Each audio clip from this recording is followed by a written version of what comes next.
c'est un problème lié à l'État, lié au capitalisme, lié à la représentation. Et là, c'est très compliqué parce qu'on manque profondément, notamment à gauche, parce qu'on attendait ça de la gauche, de logiciels philosophiques, idéologiques, on va dire de logiciels pour nous dessiner une émancipation collective, grosso modo. Et on n'a plus ces logiciels.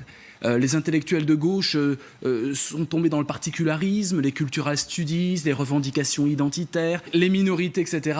Mais il nous manque un principe d'émancipation qu'on espère universel. Alors que la réalité, c'est que notre pays a besoin de ressources aussi. Si on veut distribuer un moment les richesses, il faut les créer. Et donc, il faut être dans un équilibre. Moi, je vais vous dire, je ne suis pas dans une démarche de boutiquier. Je me suis engagé à la CGT, madame, pour défendre les droits des travailleurs. Si les Gilets jaunes obtiennent des avancées pour les travailleurs, moi, j'en suis très content. On a un gouvernement qui n'est pas du tout prêt au partage des richesses, contrairement à ce que vous dites. Il est acculé. L'ISF, qui est une mesure phare des Gilets jaunes, qui disent vraiment symboliquement, vous ne pouvez pas supprimer l'ISF. C'est 3 milliards, donc ça sera pas... La lutte contre l'évasion fiscale remplit le frigo. Je suis content que ce soit vous qui le disiez, d'habitude c'est moi. Voilà. 80 milliards d'euros. C'est-à-dire que la richesse, elle se crée avec les patrons et les employés et les ouvriers. Un patron ne fait rien seul, ça doit être un travail collectif et il doit y avoir du dialogue social. Et les postures crispées de repli sur soi n'aboutissent à rien.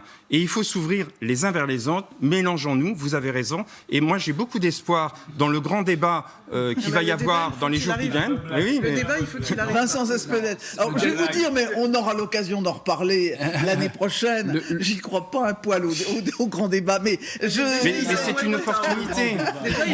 Vincent Cespedes, mais bon... Le dialogue social... Je demande qu'à m'être trompé. Hein. Vous n'y croyez pas. Mais c'est à nous de faire sa réussite. C'est à nous d'en faire sa réussite. Moi, je ne crois déjà pas au dialogue social. Le dialogue social en France, c'est de la mascarade. Tout ce qu'on a vu, les PSA et compagnie, toutes les occasions de dialogue social avec des forces pas du tout égales, c'est une arnaque, c'est un enfumage. Tous les salariés le disent.